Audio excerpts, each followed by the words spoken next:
Hail, hail, the gang's all here. Welcome into the weekend warm-up edition of Main Street Sports Today, presented by the Tennessee Orthopedic Alliance of Columbia.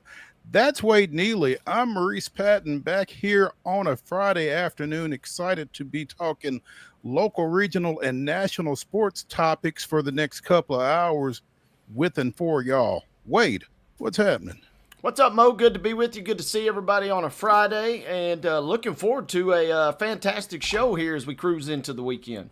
It's going to be a lot of fun, man. We got a lot to get to here over this next couple of hours, and again, excited to do so. In the second hour, we're going to visit with our guy, John D. Brice from footballscoop.com.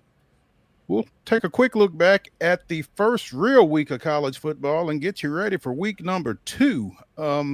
Some interesting stuff out there. There's some stuff I want to ask Brice about, and looking forward to his reaction to a couple of things. In the next segment, we'll be joined by David BOCLAIR of the Nashville Banner. The Tennessee Titans finally getting ready to get started, putting 2024 behind them. They travel to Denver on Sunday, taking on the Broncos in the regular season opener for 2025. And I saw somewhere somebody, and I need to go back and find it because this person needs to be identified for better or for worse. Somebody is predicting the Titans will have a happy flight back from the Mile High City this weekend. Yeah, we see upsets in week 1. Just everybody thinks they know what's going to happen. Everybody kind of has a hunch what might occur. We expect the Broncos might contend in the AFC, might be a Super Bowl contender, but there's no guarantees they go out and get a win in week 1. That's what makes it fun heading into this opener.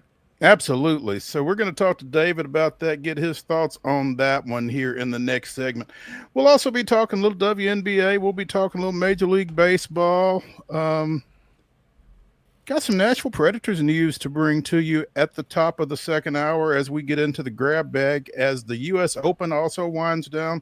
NASCAR playoffs heading into their second race of the first round, I guess would be the best way to put that. And little NBA to get into here in the offseason. Things getting a little spicy out on the West Coast. And we will wrap up today's show with the Wonder Slate, as both Wade and I try to kind of redeem ourselves from this past weekend. The first weekend was not great. Wasn't bad. Wasn't great. I don't know that it was necessarily our fault, though, Wade, because a couple of folks kind of put in some stinkers that were a little unexpected. So, yeah, speaking of when you think you know what's going to happen week 1, some teams just flat out lay eggs on you. Absolutely. So, yeah, we will look back at week 1 and get you ready for week 2 of the college football schedule with the Wonder Slate. Got some good ones to try to pick here this weekend. At least one not so good one, but we're going to talk about it anyway. So, yeah, it's going to be a lot of fun here for the next couple of hours. So be sure and stick around. We're looking forward to it. Hope you are too. Wade, with no further ado, what if we just go ahead and get to yesterday's results and this weekend schedule on the rundown? This is the rundown.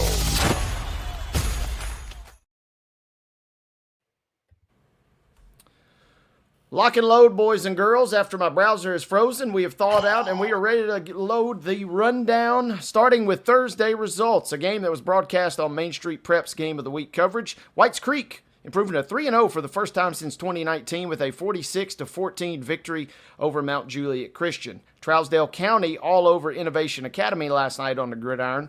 55-6 was your final there. Got some volleyball scores to update you guys on. It was Culleoka 3, Fayetteville 1. Columbia picking up a 3-0 win over Franklin County. Gallatin downing Hendersonville 3-1. Lebanon taking care of Stewart's Creek 3-1. It was Lewis County and Loretto having to go to 5 sets, but Lewis County with a nice victory. Again, 3-2 was your final there. Middle Tennessee Christian 3, Columbia Academy nothing. Santa Fe with a 3-1 win over Moore County. Summertown blanking Murfreesboro Central Magnet 3-0. Straight set victory for Oakland over Rockvale. Same score line for Blackman, who defeated Riverdale last night. Spring Hill with a 3-0 victory over Battle Creek. Providence Christian picking up a 3-0 win versus St. Cecilia Academy. 5-setter goes in Smyrna's favor as they defeat Warren County last night. And Zion Christian turns back to Webb School in straight sets 3-0. On the pitch yesterday across the mid-state, Gallatin and Christ Presbyterian played to a 2-2 draw. We got coverage of this one in Main Street Murray or at mainstreetmurray.com as Columbia Central handed Battle Creek its first loss of the season and in a big way, 7-1. The Lady Lions remain unbeaten with that win. Skylar Montgomery with a hat trick in the first 10 minutes. It was Cullioca 3, Richland 1, Fairview doubling up Kirkwood 2-1, Franklin with a 2-0 win over Brentwood. Good Pasture and Friendship Christian played to a 1-1 draw.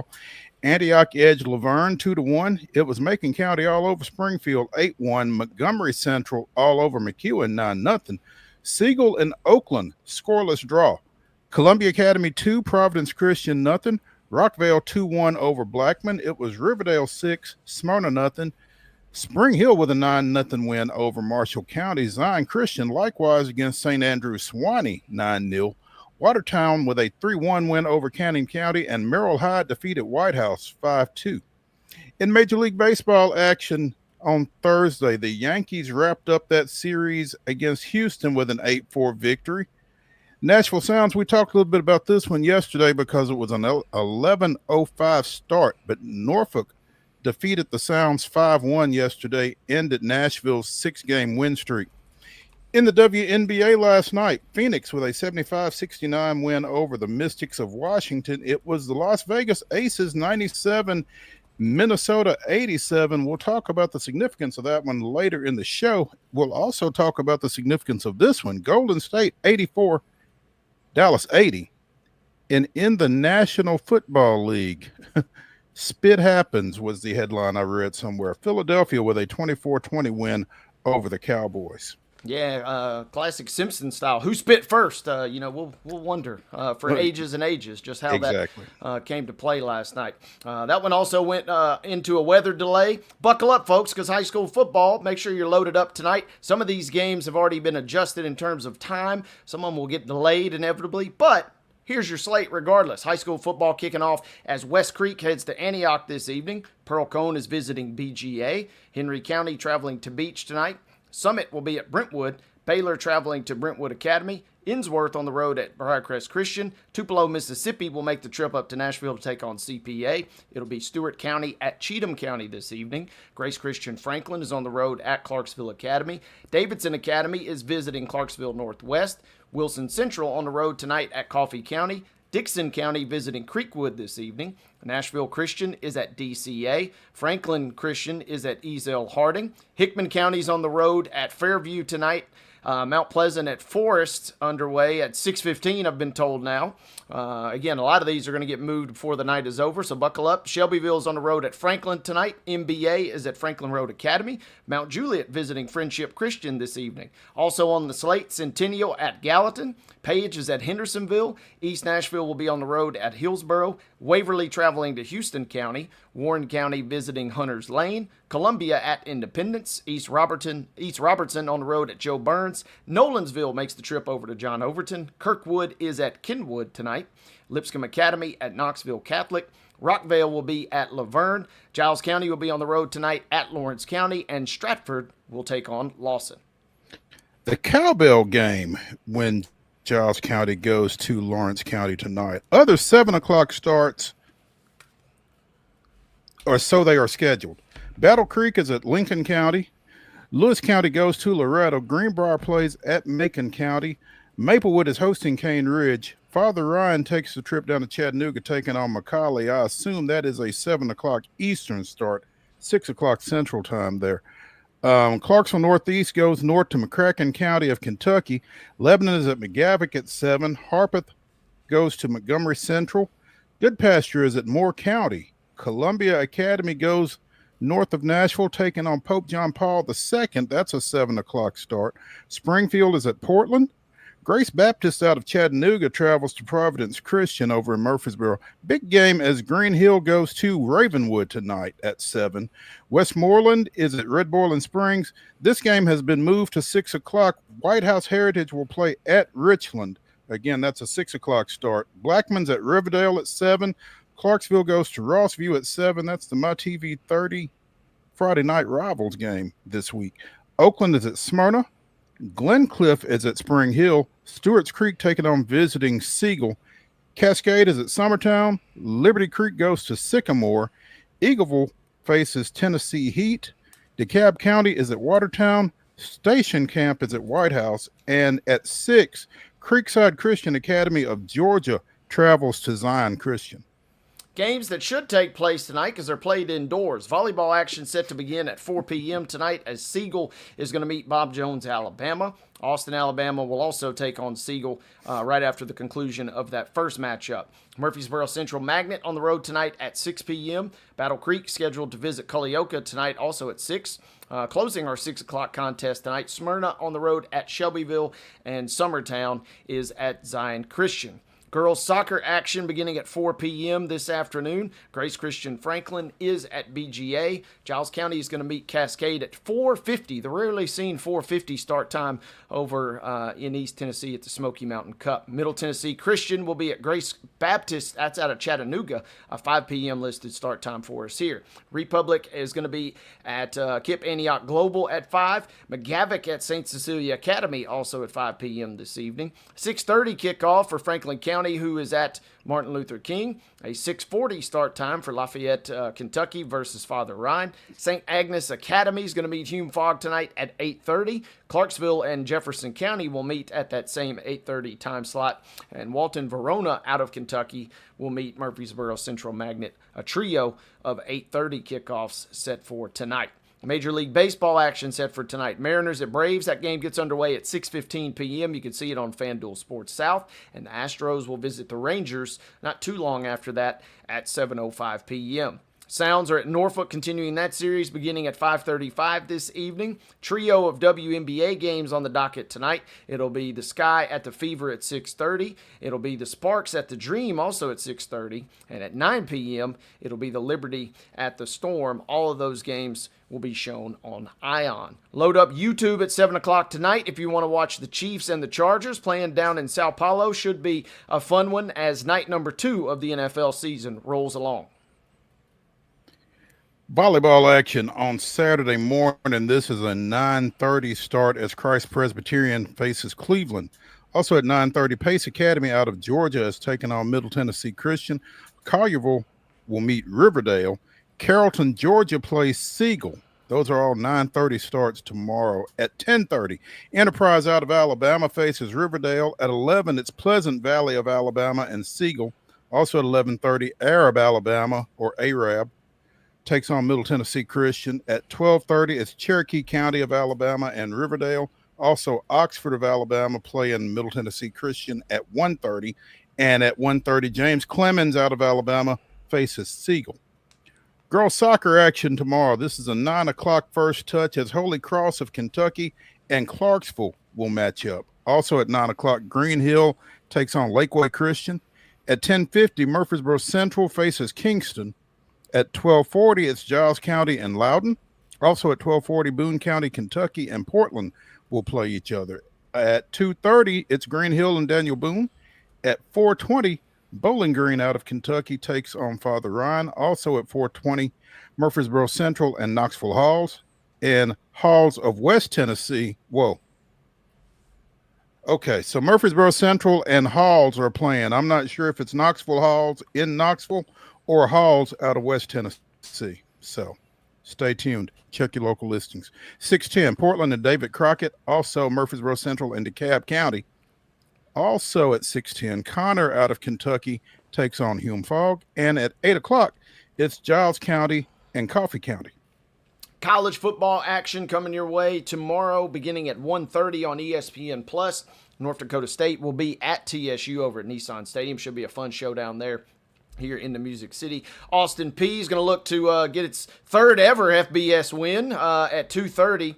Bad news is I got to go to Georgia. I don't know if I like their chances at 2:30, but it will be shown on ESPN+. If you're a Vols fan, Be on the hunt for that ESPN Plus app because you're going to look for it at 2:30 when you host ETSU. At 3 o'clock, it'll be MTSU at Wisconsin. That game will be shown on FS1. At 6:30 on the ACC network, it'll be Vanderbilt at Virginia Tech on Saturday night. MLB action from Saturday night, a couple of 6:15 first pitches as the Astros and Rangers will begin on Fox, and the Mariners and Braves will resume their series on FanDuel Sports South. 5:35 showdown for the Sounds at the Tides. Again, a 5:35 first pitch on Saturday Sounds action. WNBA, a couple of games on the docket. Phoenix will be at Connecticut beginning at noon, and Minnesota will be at Golden State to close it out at 7:30. Sunday, girls soccer action at the high school level. Paul Lawrence Dunbar of Kentucky and Clarksville will face off. That's a 9 o'clock start. Also at 9 o'clock at Sacred Heart of Kentucky and Father Ryan. Columbia Central taking on Hume Fogg. At 10:50, Portland and Ottawa will play. And at 12:40, Louisville Ballard and Green Hill will play on the pitch. Major League Baseball Sunday. It's an 11:05 start. Ooh, you can see it on Roku. Seattle and the Braves finish up that series. At 1:35, Houston is at Texas. The Sounds and Norfolk will finish up their series Sunday at 12:05 up on the East Coast. And in the W, we got a trio of games on Sunday. All three on NBA TV. At 2 o'clock, it's the Indiana Fever at the Washington Mystics. At 5, it's the Dallas Wings and the LA Sparks. And at 8, it's the Chicago Sky traveling to Vegas, taking on the Red Hot Aces. 3:05, Fox, Tennessee Titans, Denver Broncos. We'll be talking more about that one in the next segment with David BOCLAIR of the Nashville Banner. Ladies and gentlemen, that concludes your rundown.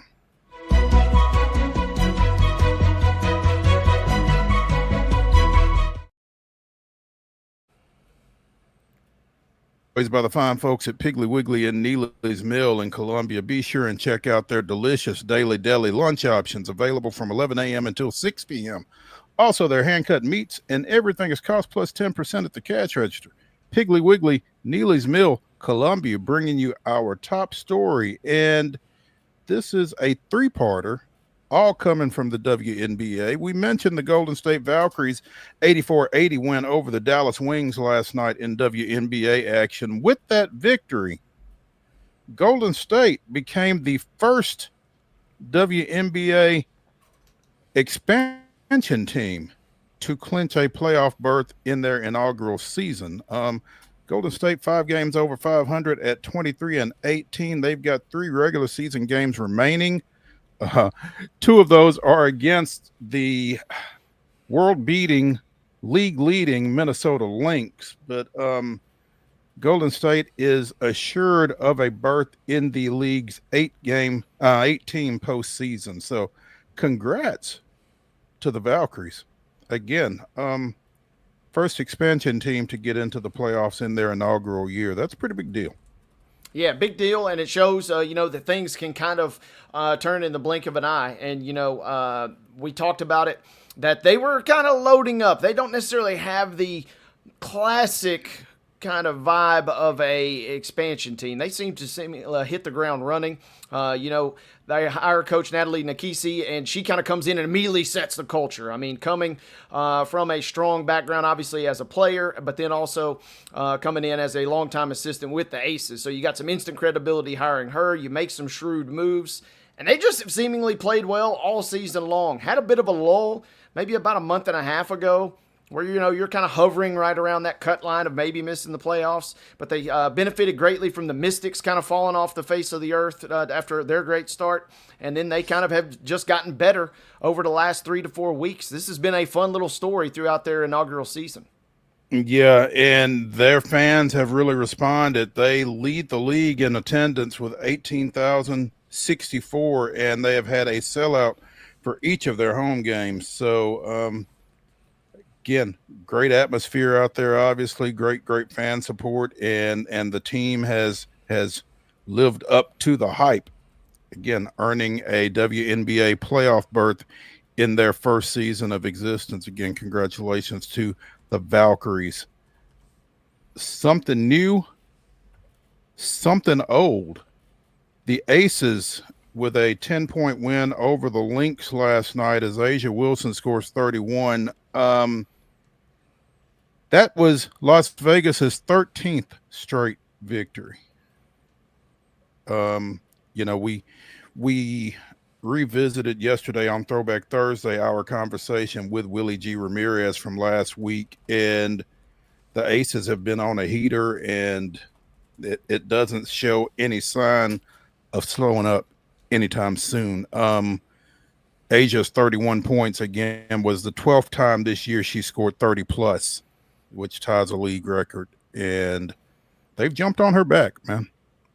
Yeah, this team has kind of really rallied, and this is kind of the very best of what they're capable of.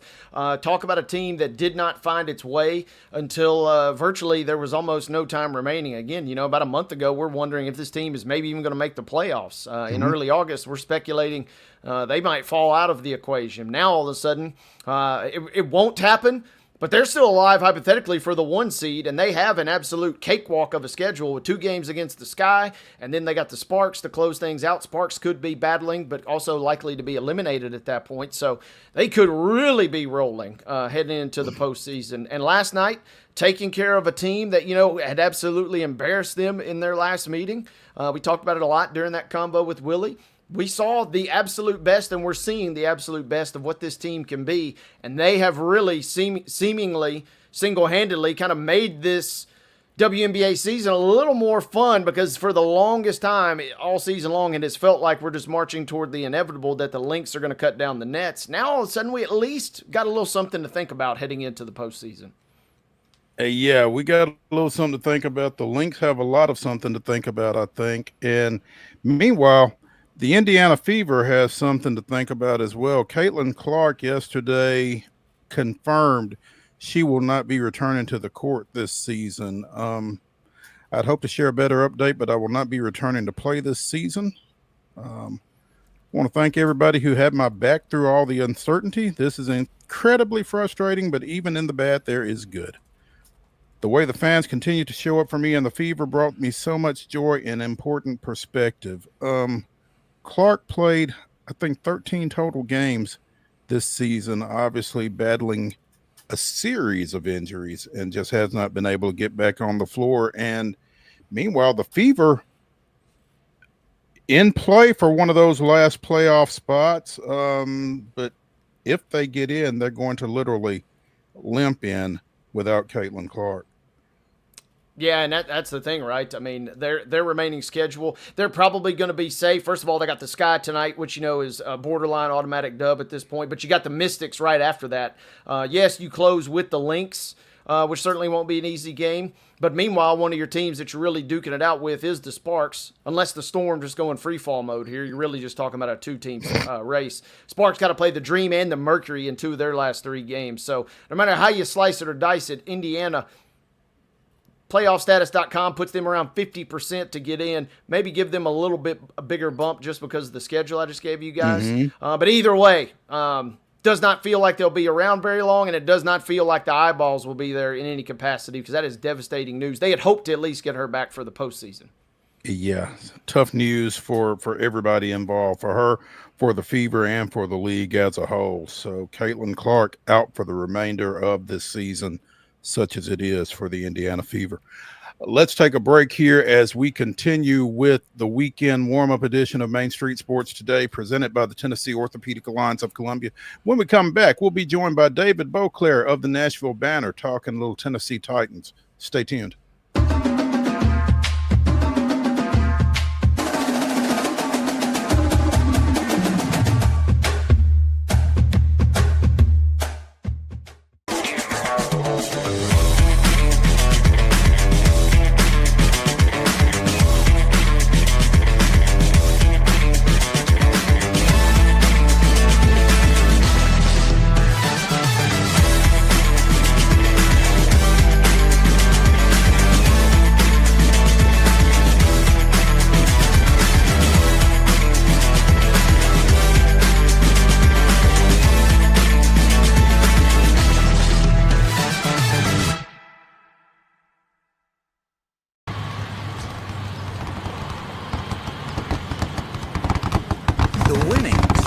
closer. All new Sportsbook, the latest gaming machines, live horse racing, and more. The Mid Gaming Hall, Kentucky Downs. When it just got closer.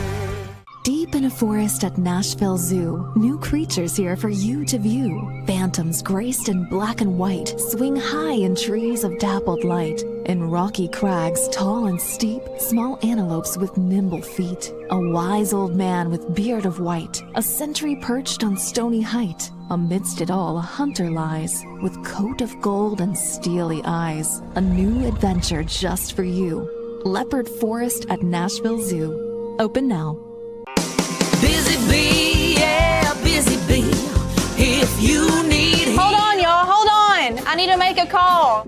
Hey, this is Brianna with Busy Bee. I'm giving you a call to let you know your technician is on his way. 833. Busy bee. Guys, not yet. Not yet. Busy bee, oh, Now busy ready, bee. guys. Call 775-7833. Custom Stone Handlers supplies over 600 distributors and suppliers with quality stone products. Along with Riverstone, we produce and distribute over 100 building, landscape, and other bulk products. Our goal is to provide quality products, service, and partnerships to ensure our customers' success.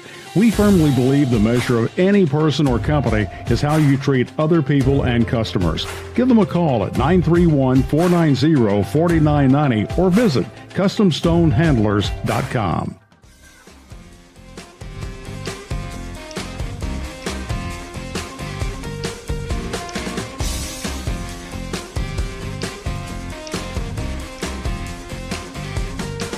The weekend wrap up. I'm sorry.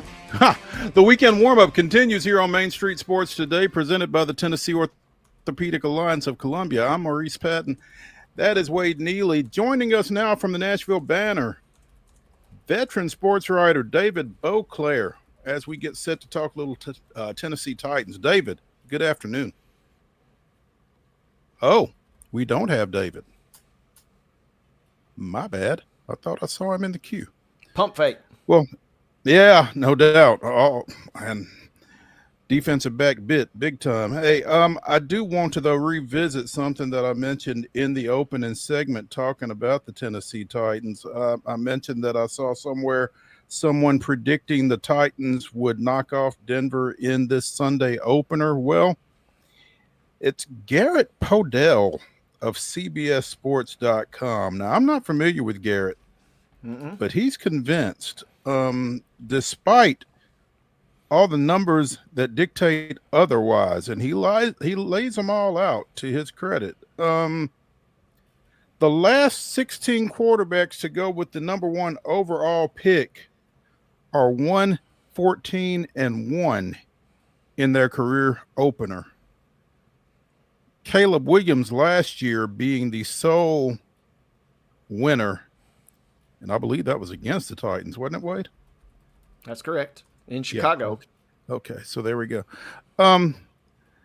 But he thinks that Cam Ward, Tony Pollard, and Calvin Ridley can generate enough against the 2024 season number 3 scoring defense to, again, make it a happy trip home.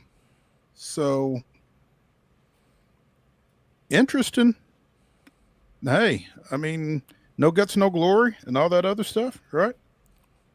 Yeah, I mean, this is why, this is the classic, just throw it out on the internet. We're talking about it. I mean, so you get a little buzz, and who knows, maybe Monday rolls around or Sunday afternoon and you look sharp. There is a little reason to be optimistic about what the offense for the Titans can do this season.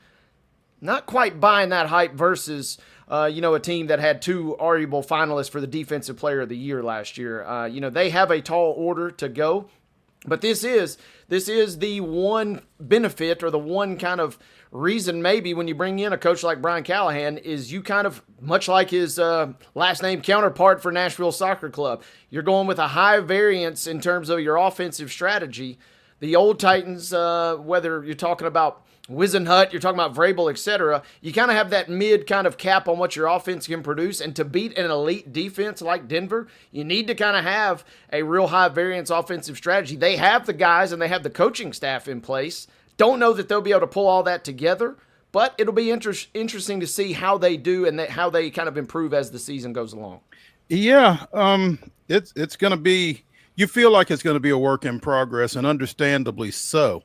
But again, Garrett Podell of CBS Sports feeling pretty good about the Titans here in Week 1. Let's see what our guy on the ground, David BOCLAIR of the Nashville Banner, thinks about it. David, good afternoon.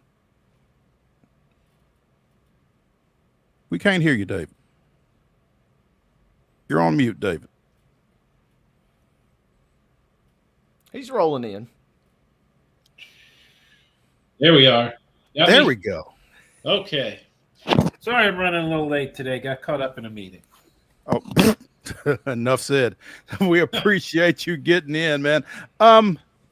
Again, we were just mentioning there's a guy on CBS Sports that thinks that the Titans have the goods to pull this thing off in Week 1. I'm not necessarily sure what he bases it on, but obviously a lot of things would have to break right for the Titans. But you know, it is the NFL. Anything can happen. Can this happen? Yeah. I mean, that's exactly right. You can go back to what was it, 2015, and Marcus Mariota's first game, which was the last time this franchise had a rookie quarterback start in Week 1, and he carved up the Tampa Bay Buccaneers that day. Came out of it with 4 touchdown passes, a perfect 158.3 passer rating.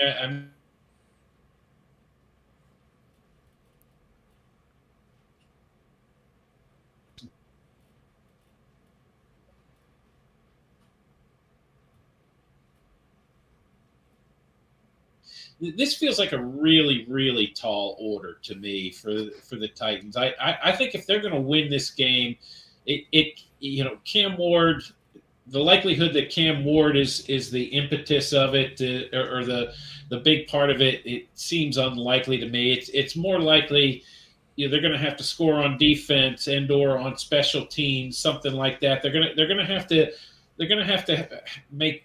make something funky happen because Denver has all of its offensive line back, which might have been the best offensive line in the league last year. It's got most of the key players from its defense back, and it's a defense that led the league in sacks by a wide margin. They got the probably the best cornerback in the league right now. They're a team that had all kinds of momentum at the end of last year and got into the playoffs, and probably comes into this season with as much feel good and positive energy as anybody this side of Philadelphia or Kansas City. And there's a real emphasis on this game for Denver. Since Sean Payton has been there, they have started 0-3 and 0-2 and sort of been chasing the schedule the rest of the way. So they have put a huge emphasis on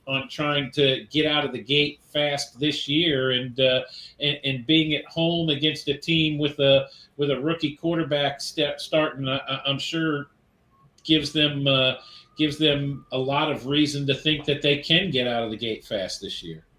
To your point, David, it really feels like for the Titans to pull this off, Denver has to help them. And as you look at Denver, they just don't look like the type team that would be the case. No, I mean, this is as outside of a Super Bowl team or whatever. This is as much of a veteran group, a group that has stayed together, a group that looks like it's really, continuing to build on the previous season, as I've seen in the NFL in a while. There's so much roster turnover year to year now for most teams, and certainly the Titans are not immune to that this year. So I think Denver is they probably feel like they just picked up where they left off last year, and they like I said, they have all that positive momentum. They have the luxury of being a team to watch, but not the team to beat in that division, which of course is going to be Kansas City until somebody actually beats them. So there's, the expectation is there without as much of the pressure as a lot of teams would feel. So I think And Denver's always a tough place to play, right? I mean, you're talking about a stadium that's going to be packed and really, really loud. So you're going to have an offensive line that didn't play together at all in the preseason games. Obviously, the starting five practiced together, but they didn't play it all together in the preseason games. Going to have to deal with a silent count, a rookie quarterback having to navigate some of those communication issues at the line of scrimmage and whatnot. It's just another layer of the things that Cam Ward is going to have to deal with early in his career, just piled on right at the start here. David, with that being said, we got a rookie quarterback on one side, we got a sophomore quarterback on the other, and to me, when we kind of walk through this path, I'm wondering how aggressive or what is the game plan in your mind if you're defensive coordinator Denard Wilson to try and maybe force Bo Nix into some mistakes? He certainly looked good last year at times, but he is capable of turning it over if you're not careful.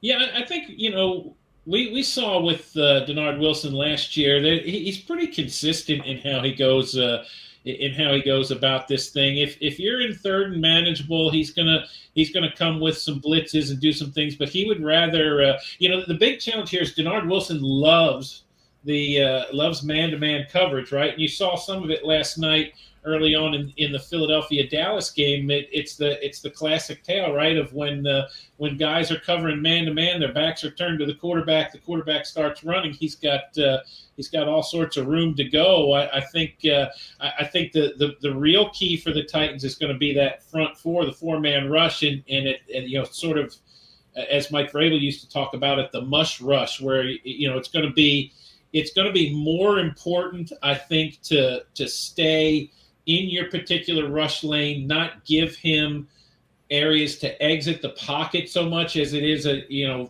go hell bent just to try to get to the quarterback on every play. I think you can probably feel better about defending Bo Nix if he's standing in the pocket trying to find open receivers over and over again, as opposed to letting him get out and use his legs and do some of the things he can do that way. David, we're talking defense, and you mentioned cornerback play a minute ago. Let's talk secondary. We got two guys that were limited at times this week and have been limited at practice. What can you tell us the latest on L'Jarius Sneed and Kevin Winston? Will those guys be available on Sunday in your mind? I think Winston is probably, given that he's been limited throughout much of the offseason and training camp and all that anyway, they've been really careful with him. My guess is he's probably inactive the first few weeks of the season. They've got good veteran safety players right now that they I think they feel like they can get by with. L'Jarius Sneed is the big question mark, right? I mean, is he able and ready to play 70 snaps, or is it going to be a situation where maybe one guy who's starting slides, maybe it's say Roger McCreary starts as a cornerback, slides into the nickel position when you need extra DBs, and Sneed is that extra guy. I mean, he's done so little work also throughout the offseason, but he kind of did that his last year or so in Kansas City. He's a guy who can be productive without a ton of practice time. So, it seems like you're asking a lot of him to be out there every day. I guess the positive side of it is he probably knows Cortland Sutton very well from his days in Kansas City, and probably feels like he can match up. There's not a lot of learning that has to go on there. There'll probably be some muscle memory if he does that. He's the big question mark to me, not just this week, but sort of this whole season for that Titans defense. David BOCLAIR of the Nashville Banner joining us here on Main Street Sports Today, presented by the Tennessee Orthopedic Alliance of Columbia. David, going back to the offensive side for just a second, as you mentioned, this offensive line has not played together. If you're not looking for a win from this team in this road opener, what are you looking for, and how much of that involves this rebuilt offensive line? You're looking for Cam Ward to have time to stay in the pocket and not feel like he's just going to get blasted every time he drops back. I mean, there were times last year it felt like the Titans were foolish to even try to pass because you were putting your quarterback in such peril. The pass blocking was that bad at times. So, we saw in the preseason, even with his limited snaps, that Ward's not a guy who's looking to just one or two reads and then run, right? I mean, he wants to keep alive the option to throw the ball. He's a calm presence back there, even when there is some pressure, and he didn't face a lot of pressure in the preseason. I mean, I think that's probably the good news. The starting unit that did play, which consisted of at least 3 starters. At time, they looked like a starting NFL offensive line playing against second and third teamers. They held up very well. So now the challenge is to go against not only first team guys, but first team guys who have played together and shown they can get to the quarterback. But I think that's the big thing. I think we've seen rookie quarterbacks over the years, and David Carr in 2000 is the one who immediately comes to mind. Some of these young guys who get stuck behind terrible offensive lines, get their brains beat out for a year or two, and all of a sudden they just play scared. You want Cam Ward to be able to feel a certain amount of comfort and calm back there at all times as he learns to diagnose NFL defenses and deal with all the things he's going to face as he goes through this league now. And it's preseason and it's everything that goes with that, but it feels like there's reason to be confident that won't be the case, that he's not going to get his brains beat in. And if that's the standard, I mean, it feels like that's a positive. Yeah, I mean, it's everything's a work in progress with this team right now. They've been scratching at this offensive line issue for years, right? Starting in 2020 with the Isaiah Wilson pick, and they've invested so much, wasted almost is the term you could say, is so much draft capital there, and this year they finally threw free agent money at the problem in Dan Moore at left tackle and Kevin Zeitler at right guard. Lloyd Cushenberry last year. So it's at a certain point that's what you have to do. And if your draft if you keep missing in the draft there, and this team has missed terribly in the draft. With Tajay Spears starting the season on injured reserve. You look at the draft classes from 2020 through 2023 right now, a 4-year period there, which all those guys should be in their prime at the moment. Titans made 29 picks in those drafts. You've got 3 guys on the 53-man roster right now. I mean, you want to know how to set your team up for failure. You blow 4 drafts in a row. I mean, that's how you do it. So that's what this team's fighting against. And when you looked at the cuts they made to get to the 53-man roster, there are a lot of years that you go, wow, I'll bet that was a tough choice. Or, you can look and you say, wow, these 3 guys, they can only keep one of them. And all the cuts this year, you were like, with the exception of maybe James Prochet, you said, yeah, I see that. And then the fact that none of those 27 guys got claimed on waivers by any other team around the league, tells you just where this team is in a roster construction standpoint. I mean, just from a simple talent standpoint, there's a lot to be done. And now you're starting with a rookie quarterback and so I think the offensive line again is critical to this because if nothing else, you have to let Ward sort of settle into the role and then you build around him the next couple of years. David, it feels like it would be tough to miss on 4 straight drafts if you were trying to miss on 4 Yeah, straight and drives. missed huge, right? I mean, like Isaiah Wilson wasn't just a little miss; that was a huge miss. And Dylan Ray, Caleb Farley's, that was a huge miss. And Dylan Radens was a big miss. It's not you're missing on first and second round picks in there too, not just it's one thing to say, okay, fifth, sixth, seventh rounders, none of them panned out. That happens to everybody, but. Right. When you're missing on the front end, you've really accomplished something, and that was coming off 2019, which was a really, really good draft. With it started with Jeffrey Simmons and AJ Brown, and of course you traded away AJ Brown. You go with Traylon Burks, another first round pick who you whiffed on, and it's just it's just this current personnel department has a lot to do to sort of dig out from the hole that John Robinson and Rand Carthen left them. Man, that's tough to even. That's tough to even reconsider, man. Let's. Today, aren't I? And that's how you end up with the number 1 pick a few years later. Exactly. That's exactly right. Yeah. Yeah.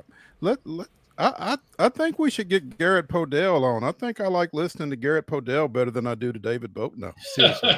David BOCLAIR of the Nashville Banner joining us here on Main Street Sports today. David, I really appreciate you taking some time with us, man, and obviously look forward to catching up with you here as the season progresses. Yeah, happy to do it as always, boys. Thank you so much. Everybody have a great weekend. See you soon, bro. Thanks, you too. Again, Tennessee at Denver, 3:05 on Fox Sunday afternoon. Check it out. Wade and I'll be talking about the result of that one on Monday. Let's take a break here as we continue the weekend warm-up edition of Main Street Sports today, presented by the Tennessee Orthopedic Alliance of Columbia. When we come back, we'll talk a little baseball. Stick around.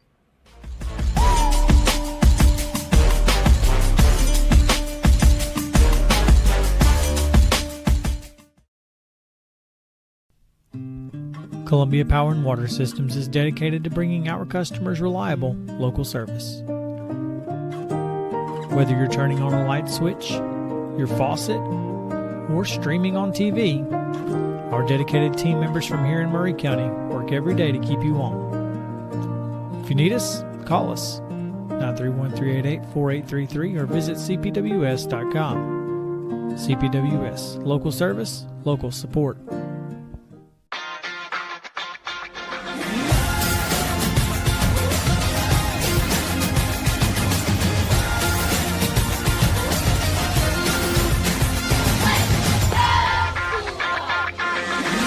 Zion Christian Academy at zioneagles.org or 931-388-7531. You can schedule your appointment to visit their beautiful campus. Again, zioneagles.org or 931-7531 to schedule your visit today.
Fifth, 1960, Milwaukee salvaged a split of a doubleheader, shelling Pittsburgh's Harvey Haddix for 6 runs in 3 innings after losing 9-7 to the host Pirates in the opener.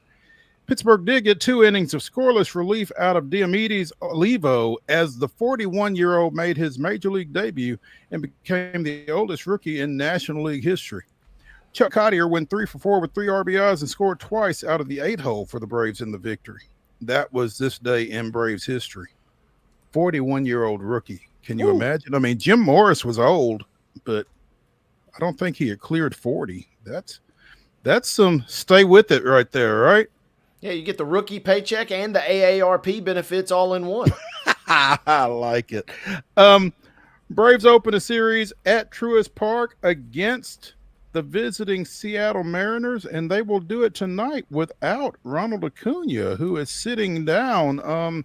Been in the throes of a slump here for the last little bit, but the starting lineup is out, and Acuna is not in it. Jerkson Profar back from paternity leave, and he's in the leadoff spot, and Jake Fraley is holding down right field tonight. So Braves trying to get things going. They did win that finale up at Wrigley Field on Wednesday. Had an off day yesterday, but giving Ronnie an extra day off. Braves 63-77 going into this one. Seattle 73-67. The Mariners will start Logan Gilbert 4-6 with a 3.73 earned run average. Chris Sale gets the ball for the Braves 5-4 with a 2.45, and this will be the home field debut for shortstop Ha-Sung Kim, who was instrumental in that 5-1 victory on Wednesday night with his 3-run 7th-inning home run that brought the Braves back from a 1-0 deficit. Sparked a 4-run rally there. So, obviously the Braves playing out the string. They got 22 games left to play, and as we've mentioned on here on numerous occasions, about all the Braves can do is make things really rough for somebody else. And MLB.com agrees with us, picking the Braves as one of 5 teams that can kind of embrace and fulfill that spoiler role here for some teams coming down the stretch. Yeah, I mean, they're built perfectly for it, right? I mean, maybe not in their absolute current construct, but this is a team that was predicted by a lot of folks to win the division or contend for the division and, maybe make a deep run in the postseason. So you still got enough base of a franchise there that could pull off some spoiler-type shenanigans. And, it'll be interesting. I had to pull this up, but, the other thing, too, I'd be real curious to see what does this do maybe to that comeback player of the year race that it seemingly was Ronald Acuna's to lose for much of the year. You mentioned that big slump would be kind of a sour note if he kind of ends what obviously has been a blah season. It'll be hopefully getting him back to good going to next year is your bigger concern there. But there is a chance for the Braves to, sneak around the chicken coop and upset some folks down the stretch here.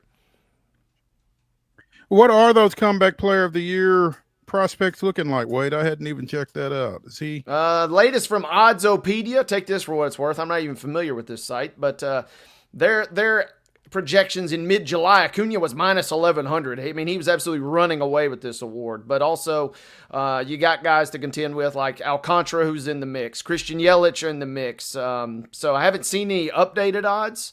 I'll try and circle back to that, but that's what it made me wonder when you talk about somebody that's kind of going through a slump, and then it's almost like, well, do we just give it to somebody else just to make them feel better? I mean, we know the goods, and we're talking about an MVP, right? We're talking about a guy that is got the bang for the buck. So is that something that he really needs, or do you maybe spread the love around and let somebody like a Marlins winner feel a little special, perhaps?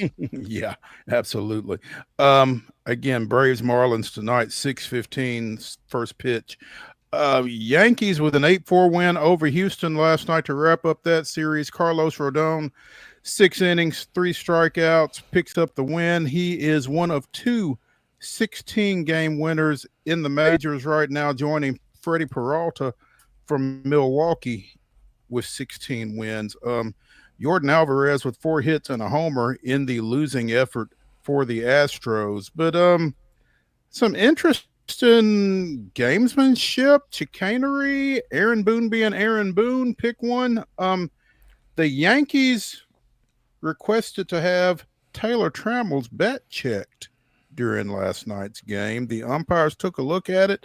confiscated it. We'll be checking it out further. Apparently, there was some concerns about some discoloration on the barrel of Trammell's bat following his ninth inning double, ultimately again in the 8-4 loss. But so this has been ironed out. Apparently on Friday morning, MLB reportedly deemed the bet illegal, but Trammell did not gain an advantage, and that's why he was allowed to stay in the game. Now, I wonder what's illegal about the bat necessarily, and I don't know if they spell that out. It appears It's to be it's just a torpedo bat. You know, remember when those were hot in the streets? It was just a torpedo bat. Is all it was.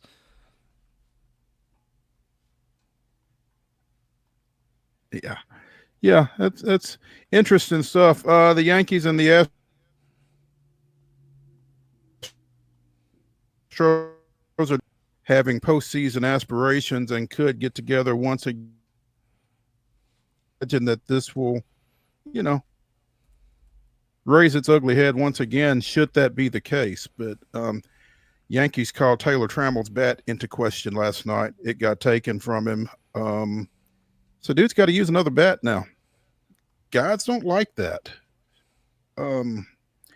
Astros traveling to Arlington, taking on Texas tonight. That's a 7:05 start. Houston 77-64, sitting atop the AL West. Texas at 72-69, 5 games back. Resting between them is Seattle at 3.5 back. So maybe the Braves can start that spoiler roll and do a solid for the Astros here this weekend. It's Hunter Brown going for the Astros, 10-7 with a 2.34 earned run average. Former Arizona Diamondback Merrill Kelly, 11-7 with a 3.24, getting the ball for the Rangers, a trade deadline pickup there. So Houston trying to hold it in the road here as we come down the stretch. Yeah, interesting strategy, right? Try and win the division by not really winning any games, but just relying on everybody else kind of sucking. And that's kind of what they're doing at the moment. You know, I've talked about them. They're the kind of the baby Astros, and they're not the Astros of old. They're not really running away with it like you'd hope down the stretch. But Seattle has really, really kind of floundered and underachieved, so much so that it's allowed the Rangers, who seemingly were left for dead, they're on a 2-game losing streak, but prior to that, they had won like 9 games in a row or something crazy. They were on fire down the stretch. If they had had a few more timely wins earlier this week, we'd be talking about a real close wild card race and a real close division race. But yeah, Houston's hanging on for now. It'll be interesting to see if they can hang on all the way through to the finish line. It must be a West Division thing because it feels like the Dodgers are kind of taking that same approach. Paul Skeens did what Paul Skeens do, 6 scoreless innings as Pittsburgh swept the Dodgers, finishing up that series with a 5-3 victory yesterday. Skeens improves to 10-9 with a 1.98 ERA, which leads all of baseball. But the Dodgers with a 2-game lead in the NL West over San Diego because the Padres got swept by Baltimore. Yeah, 2 teams just going in the same direction and both trending downward, right? I mean, the Dodgers. We've seen this, though. Both of those teams throughout the course of the season at times look like clearly the 2 best teams in all of Major League Baseball, and then also at times we'll see them lose 3 or 4 in a row. And the Dodgers, like you said, maybe it's something to do with those Western waters, I guess, because losing 3 in a row, but really just skating by the fact that the Padres have lost 8 out of their last 10. Yeah. Dodgers go to Baltimore this weekend. San Diego goes to Colorado. So looks like an opportunity for both of them to flourish. We will see if that turns out to be the case. We talked about the Sounds having their 6-game winning streak stopped yesterday in that morning/matinee matchup up at Norfolk 5-1. They will play again at 5:35 tonight. Finish up that series over the weekend, come home Tuesday, taking on the Gwinnett Stripers 1P. So last chance to get out to First Horizon and see the Sounds will be next week. Keep that in mind. Let's take a break as we wrap up hour number 1 of the weekend warm-up edition of Main Street Sports Today, presented by the Tennessee Orthopedic Alliance of Columbia. When we come back, we'll jump into the grab bag. Stick around.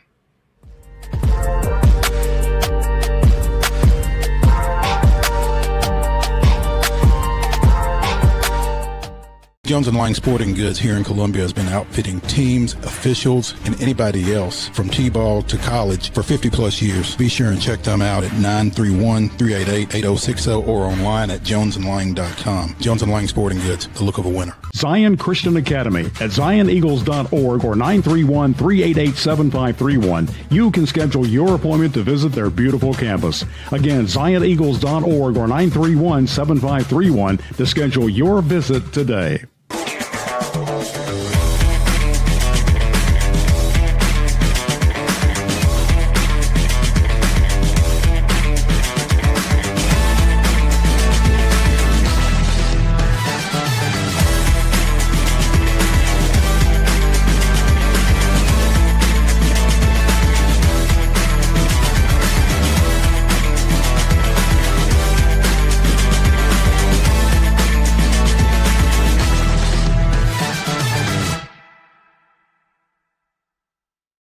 Is your internet slowing you down?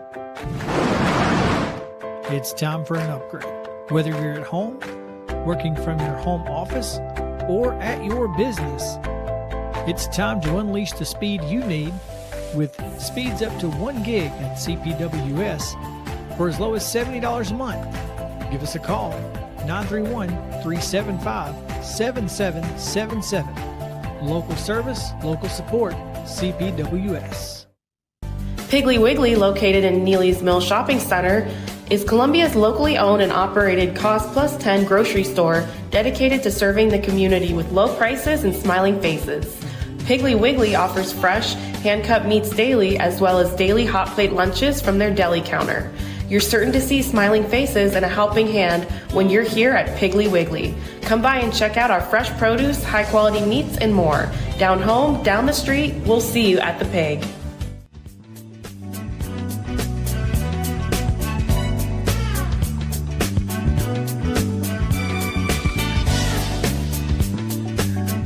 Hour number 2 of the weekend warm-up edition of Main Street Sports Today, presented by the Tennessee Orthopedic Alliance of Columbia. I'm Maurice Patton. That's Wade Neely. This is the grab bag. And Predators fans, if you're not season ticket holders, but you're interested in picking up single game tickets, then next week is your week. Single game tickets go on sale for all 40 home games a week from today, Friday, at 9 o'clock Central Time on Ticketmaster. Good luck with Ticketmaster, y'all. But if you are apparently in the regional TV viewing market of the Predators, you will get exclusive early access to single game tickets plus 20% off from Tuesday through Thursday. And if you join the Preds database, you can get access on Monday. So tickets go on sale Friday, but you can get into those a little earlier depending on how much private information you're willing to divulge. But they open the season at Bridgestone on October 9th against the Blue Jackets. And obviously you can go to NashvillePredators.com for more information on all of this. But tickets go on sale next week, and the season is right around the corner. Season right around the corner. Big question I want to know, Mo, is if you get in line and you give this information to them, are you eligible for back pay for what you had to endure watching them last year? Because if you're not, I don't know that I'm willing to divulge. I'm going to need to see some games first before I start splashing some cash down. I get, the excitement and the chance to get in there early. But if I'm not eligible for back pay, they're going to win me over with some victories early in the season. Hopefully I get off to a good start. They are giving you 20% off if you purchase Tuesday through Thursday. So maybe that's a little... I'm going to need about 100% off at this rate. But we can dictate terms as the year goes on. I'm open to that. last year was tough to watch for sure. Tickets to 11 gold home games will only be made available to fans residing in the Preds TV viewing area. Those are the October 26th matchup against the Dallas Stars, also November 8th against the Stars, November 22nd against Colorado, September 20th against the Maple Leafs, the 21st against the New York Rangers, January 10th and 11th against the Blackhawks and Washington, February 26th against the Blackhawks, March 5th against Boston, March 21st against Vegas, and March 28th against the Canadiens. So they are really trying to keep the opposing fans out for those 11 games, apparently. And I mean, we've gotten overrun at times by Blackhawks fans and that kind of thing. I mean, I can see it, but you know, come on. Little surprise. Hey, real quick too. Other quick thing on that. Man, it was tough. I know they stunk last year, and there were a few teams that were even lower than them in this number, but only one nationally televised game. That really kind of wounds the pride a little bit for the Preds fan base, and it's not even a home game. It's their game against the Avalanche later. But the other thing that does get me excited, does get me a little intrigued. The bobblehead series was announced as well, and on November 8th, you can line up in their final home game before they head off to Sweden. The Philip Forsberg bobblehead will be given out then, but circle the dates in December. On the 11th, they'll do the Nate Bargatze bobblehead giveaway. January 13th, Dirks Bentley. That one will be a fan favorite, I would imagine, as will Luke Bryan on February 4th, and I'm curious to see how they pull this off. The Carrie Underwood and Mike Fisher combo bobblehead on March 28th. I'm wondering what that'll look like. I'm excited for Nate Bargatze, though, getting the Preds bobblehead. That's pretty cool. Again, he hopefully is entitled to royalties because that could be midway mark, close to the midway mark of the season. They may be saying, "Hey, I didn't agree to this for this team." Hopefully, they get it turned around. They cannot be as bad as they were last year. That's at least a good little saving grace. The women's singles championship of the U.S. Open is set. You've got Sabalenka and Anisimova set to face off tomorrow after semifinal victories. The men's semifinals are today. One should be in progress, I would think, and the other coming later. But Djokovic and Alcaraz, I would imagine, are going at it right about now, to be followed by Sinner and Auger Aliassime. Works for me. Did I get that right, Wade? Yeah, the Canadian, right? No Americans in the Final Four for the men. Alcaraz has won the first set. You're right, 6-4. On that ladies' side, man, it was compelling theater last night and disappointment. We saw Naomi Osaka, and she has kind of revitalized her career in many regards with this little 13-day run, 13-day spell up in New York, but heartbreak yet again. It looked like she was going to be destined for the victory last night. Was having fun kind of watching her hold court, as it were, but it was not meant to be. And so be interesting to see kind of how it plays out through the weekend here. But yeah, Alcaraz with an early lead on the Joker. Okay. Do you feel like, Wade, is that the championship right there? Well, no, because it's interesting that you say that. I was listening to a podcast earlier this week. We've entered this weird phase of tennis. Ben Shelton, when he departs with the injury a couple of days ago, that really kind of put a damper on things. And we saw Frances Tiafoe fall out as the other American hopeful. But we're really just talking about a two-man sport at this particular time. And even when Nadal was in his prime, even when Federer was in his prime, there were still a guy like a Stanislav Wawrinka or a couple other folks that were still lurking around and making things interesting. It's Alcaraz and it's Sinner right now. They delivered the goods earlier at Roland Garros. Not quite as much at Wimbledon, but it was still pretty compelling. But yeah, it's a two-man sport at this point, and unfortunately, if you're not a fan of those two guys, you're not going to really enjoy the outcome, I don't think, this weekend. The NASCAR Cup Series playoffs have started. Chase Briscoe winning at Darlington this past weekend. The series moves to St. Louis for the second of 3 races in the round of 16. Next week they go to Bristol, but and then they will cut down to 12.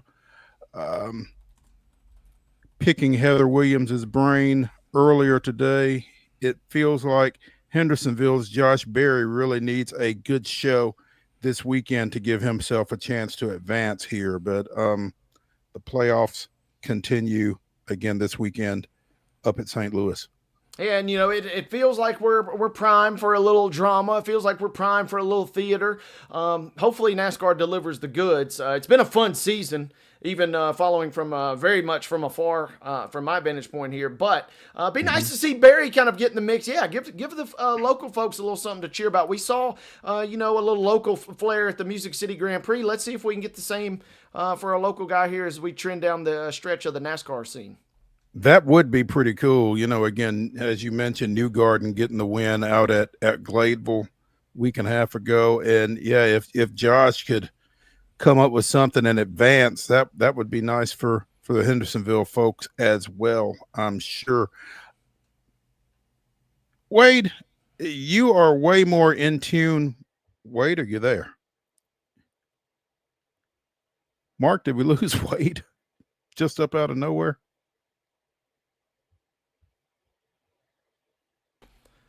We're back. Sorry. Oh, there we go. The mice were nibbling at the power protector here, so now we're good. I hate when that happens. Yep. You're a lot more in tune with the NBA than I am. What in the heck is going on in Los Angeles with the Clippers and Steve Ballmer and Kawhi Leonard? That's a great question, and I about spit out my Diet Mountain Dew on Wednesday's show when Calvin simply said, that's a lot of money, whether you're paying it over the table or under the table to a guy that doesn't really play a lot of games. I kind of just spit my drink out when I heard that. And, it is fascinating. It also does not seem, like this is the only time in the history of sports that we've talked about somebody, receiving. We opened up the show talking about the WNBA, and the Aces have been in the league's crosshairs for so long, for kind of skirting salary cap rules and paying players under the table. That's just in the WNBA. There's a certain Patriots quarterback that, always was lauded for taking pay cuts and the hometown discount. It just does make you scratch your chin a little bit. But when things kind of start getting involved and, you're talking about a business, I love the business model, by the way. We're going to convince these celebrities and these millionaires and billionaires that feel bad about hurting the environment while they're flying on their private jets. We're going to invent a company or a fund that, plants trees and kind of saves the environment. That seems like a genius business model. I don't know how I didn't invent that scheme. But when it falls apart, it falls apart. And they end up in the crosshairs of Pablo Torre, Duke Kawhi Leonard, and Steve Ballmer. And I go back to Calvin's point, whether it's above the table or under the table, that's a lot of money to be paying a guy that does not appear in a ton of games as of late. And I love the fact, you click on the tweet from 2 years ago where you click on the happy birthday message and they have tagged, the tweet was sponsored at that time by the Aspiration Corporation. That account is now defaulted. And so you go to some random woman's Twitter profile. That was the other real kind of gem amongst all this story here. Some random woman on Twitter gaining followers by the boatload from a 2-year-old tweet. Calvin White don't miss, clearly. And he cracked me up. The upshot of this, though, is, as you mentioned, Pablo Torre, who was on Bill Simmons's radar earlier this summer, I guess, when Simmons kind of called into question Torre's journalistic chops. And ever since then, this guy has been on a tear. Yeah, when he calls your phone, do not answer. I don't care if you got something to hide or not. You're better off not answering. That's one of my favorite watches every week is the new episode of Pablo Torre Finds Out. And when this dude, like I said, if he's not stopping, rose to prominence this summer in particular, and that's why Bill's obviously frustrated with him because he was digging on the Jordan and Belichick scandal, and trying to get to the bottom of things. But the fact of the matter is, if that dude is snooping around your office or your place of business, you better buckle up because he's going to find something. Yeah, he kind of strikes you as the national version of our Phil Williams at News Channel 5, maybe. That's not a guy that you want to have his attention at all. So, interesting stuff there for the Clips and for for Ballmer and and the oft injured Kawhi, as Calvin White would have you remember. I heard this point made though too. I mean, if you're the Clippers, yeah, this is kind of embarrassing, and who knows, if there are any sort of real ramifications for your franchise. But it's a hell of a lot better than what the previous ownership group was doing there. There's that. They were getting negative attention for a much worse reason. So, yeah, this is definitely an upgrade, even in terms of negative eyes. So, yeah, good job, Steve. Let's take a break here as we continue the weekend wrap-up edition of Main Street Sports Today, presented by the Tennessee Orthopedic Alliance of Columbia. When we come back, we will swing into college football, speaking of Bill Belichick, with John Brice of Football Scoop. Stay tuned.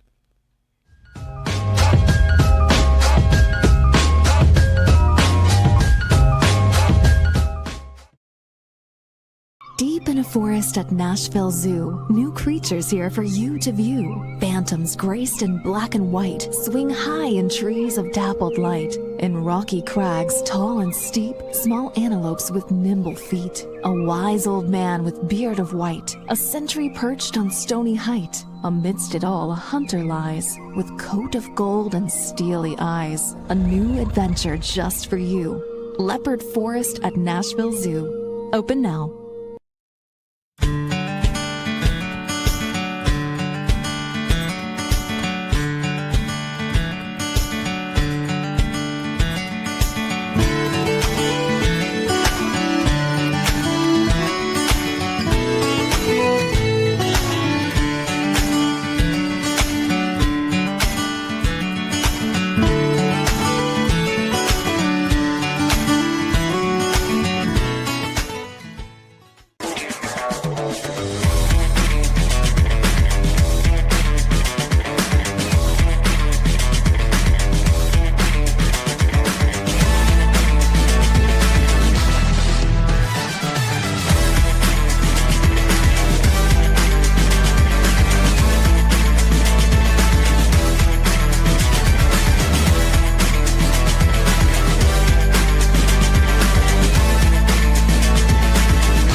Jones & Lang Sporting Goods here in Columbia has been outfitting teams, officials, and anybody else from T-ball to college for 50-plus years. Be sure and check them out at 931-388-8060 or online at jonesandlang.com. Jones & Lang Sporting Goods, the look of a winner.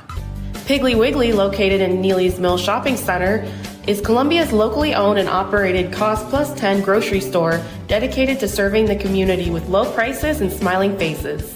Piggly Wiggly offers fresh, hand-cut meats daily, as well as daily hot plate lunches from their deli counter.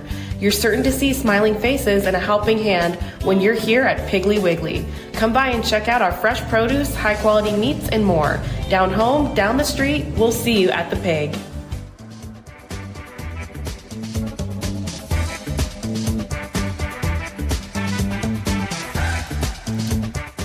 The weekend warm-up continues here on Main Street Sports Today, presented by the Tennessee Orthopedic Alliance of Columbia. I'm Maurice Patton. That's Wade Neely, as we await the arrival of John D. Brice from Football Scoop. Another big weekend of college football ahead of us. In the next segment, the final segment of the show, Wade and I will be giving you our Wonder Slate picks from 10 games across the college football landscape. But avoiding those for just a second, Wade, is there anything that particularly jumps out at you as you look at the schedule? Well, what jumps out is, this happens almost every year. You get so excited about college football being back. In the last few years, they kind of overload you with these high-profile games in week one, and then you come crashing back down to earth in week two. If you are looking to go out and, as they say, touch grass this weekend, this is not a bad weekend to do it because it's only going to get better. Once we get into the conference slate, once we get into a few more, only one matchup between two top 25 teams this week. Once you get kind of later in the season, all hands are on deck. So if you want to go out and knock out some chores or some yard work, build up some good karma amongst your family or your spouse or your loved one, this is not the worst weekend to do it, but it will still be fun, and there is still plenty of compelling stuff here this weekend. There we go. Speaking of compelling, we bring to the mic and to the screen from footballscoop.com, John D. Bryce. Bryce, good afternoon. Boys, good to see you. Thanks for having me on. Absolutely. Thank you for joining us, man. Wanted to kind of pick your brain a little bit coming out of week one and coming into a somewhat more mundane week two of the college football season. I guess what caught your eye coming out of last weekend, and what's on your mind heading into this one? Obviously, I mean, I would be under a rock if I didn't say that Alabama caught my eye for not because the Tide lost, but because the way the Tide lost, the body language on the field very early on, the fact that I thought I saw some guys turn down tackles on defense, not pursue to the ball. I was in Miami for Miami Notre Dame. I saw a Miami team that played with the physicality of an SEC team and not an ACC team. That was a Miami team that really got after the Irish on both lines of scrimmage. That impressed me. LSU getting a big road win like that at Clemson and shutting Clemson out for the final 34 minutes and 30 seconds of that game. That's pretty big time. We know Brian Kelly's had some good offenses with LSU. He's not always had a defense that could uphold the bargain. That stood out a lot to me. Ohio State, especially at home, good enough to beat a Texas team that didn't play particularly well and frankly left a lot of points on the field. And I thought for all the talk about Arch Manning, I don't think Steve Sarkisian did him any favors. And I think Steve Sarkisian is an elite offensive mind and play caller. I thought he had a really bad day last weekend. That said, I guess we'll kind of save the best for last in terms of wrapping up week one. Got to go to Chapel Hill, and not just what took place on Monday night, but what's taken place since. There's an article out there where apparently Belichick has limited NFL scouts' access to practice and completely banned New England Patriots personnel from attending practice. What is going on in Chapel Hill? Yeah, that's ego run amok. I've reached out to a few NFL scouts, not necessarily with that organization, but with people that run deep in the league, and I haven't had anybody refute it to me. So I think that's interesting. I also think it's an absolute trash bag move. I think it's absolute garbage. You've built yourself as the 33rd team, so to speak. You're supposed to be basically an NFL junior franchise, but you're going to shut out apparently a full franchise and make it incredibly difficult for dozens of others. I just think that's a petty trash maneuver. But I think that North Carolina has been an absolute abject disaster in its entire pursuit and empowerment of Bill Belichick. And I think that's unfortunate because it's not been at the feet of Bubba Cunningham, their outgoing AD, who I think is really, really good and a really well-principled man who's done a lot of good in college athletics and who's tried to lead North Carolina through some troubled times and had different top target in mind. Bill Belichick was never his top target. He got overruled by the ivory tower and by people that write big checks. So we'll see how it goes. But holy moly, there was a lot of poetic justice Monday night. And if you follow me on Twitter, and I think both of you guys are kind enough to do that, you saw that I was tired but tweeting through the delight. I think a lot of people were, Go ahead, boy. I was going to say, and John, I mean, you watch that game and the build-up and the moment kind of was, fascinating. And we've certainly seen, quote-unquote, celebrity coaches in the past and fanfare arriving. But in the blink of an eye, things turned from, decent and the vibes were kind of okay to just off the charts bad. The question is, Charlotte is so bad, presumably they can't lose to Charlotte this weekend. Charlotte is so bad you can get a win.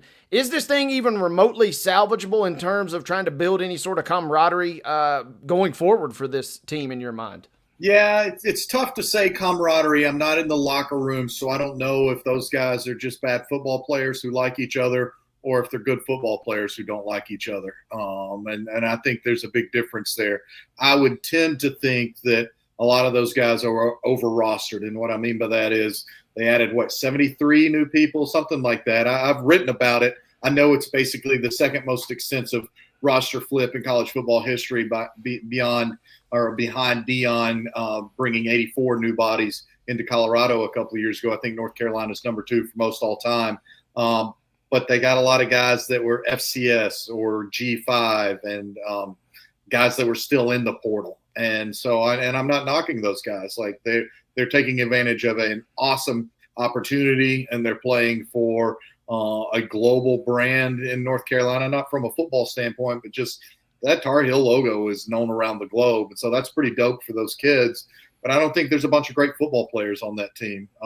If they were in the Big Ten or the SEC, I would think North Carolina might be a 2-win team all year. Can they get to 4 or 5? Maybe. I think I saw Nick Carboni, who's a Charlotte TV sports anchor, used to be in Knoxville, a friend of mine. I saw him tweeting Monday night, like people were trying to hand this team 8 wins. Who watched this game and sees 8 wins on the schedule? I don't see that at all. I don't see a lot of answers. I'm sure they'll be better. That Charlotte team is going to be incredibly well coached, particularly on the defensive side of the ball, because Tim Allen has been a massively successful head coach at Ohio U, who's always done a good job with less. And so he's accustomed to working with less, and he's got less right now at Charlotte. Bill Belichick's accustomed to working with one of the 3 greatest quarterbacks of all time, and then having access to the same resources as literally the 31 other teams he had to compete against, plus occasionally having illegal signals. So he was Connor Stallions before we knew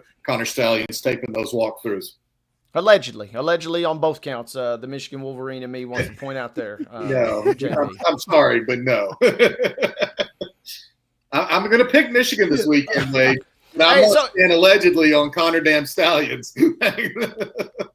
Hey, so I was going to save that for the end, but since you mentioned it, John, I was getting ready before you came on this show, and I was going to ask you, how in the world does Michigan possibly win this game? Because I have seen nothing in my fandom that kind of leads me to believe that they're ready to win that game just yet. And then lo and behold, I go to footballscoop.com, and you pick the Wolverines to do so. How does Michigan go into Norman and win that game? Well, I think I'm on an island on the scoop picks, so I hope that I'm on a happy island and not on a deserted island. But I like Wink Martindale, the Michigan defensive coordinator, and that entire defensive staff.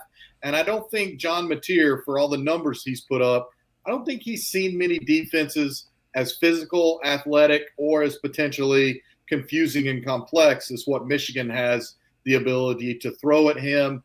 I think Bryce Underwood, while not as experienced as Oklahoma quarterback John Mateer, has some singular talents that he's trying to develop, but has the potential to be truly top-end elite. And then Michigan, I think, will have a chance to be the more physical team in the lines of scrimmage, particularly the Michigan offensive line. We'll see, but Oklahoma did not, and I'm sure Oklahoma didn't show a lot, but Oklahoma didn't just run wild over the FCS team that it hosted last week to open the game, to open the season. And I think Mateer threw 37 passes against that team in order to amass some solid numbers. So if this was a neutral site game, I would pick Michigan with an incredible amount of confidence. But I still think Michigan, for those reasons outlined, has a very solid chance to win. Obviously, Sharon Moore is going back to where he played his college ball at the University of Oklahoma. He will motivate those guys, and he will get to be on the sideline for the game. This is one of the few early ones he'll get to be there. Yeah. No matter what you think about Michigan, whether you're a fan or not, or whether you just observe and scratch your head at some of the things that program has done in recent years, it has always played hard for Sharon Moore when he was having to fill in for the suspended Jim Harbaugh, when he was a full-time first-year head coach last year. And even last week, that's a Michigan team that plays hard for him. I think he does a very nice job of having the pulse of his team. And those are the reasons I see. Look, there's more pressure on Oklahoma in this game too, because, the Big Ten and the SEC are hands down the 2 best conferences. But Oklahoma's probably got a lot more what you would consider very likely L's on its calendar the rest of the way than what Michigan does. You're talking about taking a true freshman into Norman, though, at quarterback. How do you, if you're Michigan, go about making things a little bit easier for Underwood in hostile territory?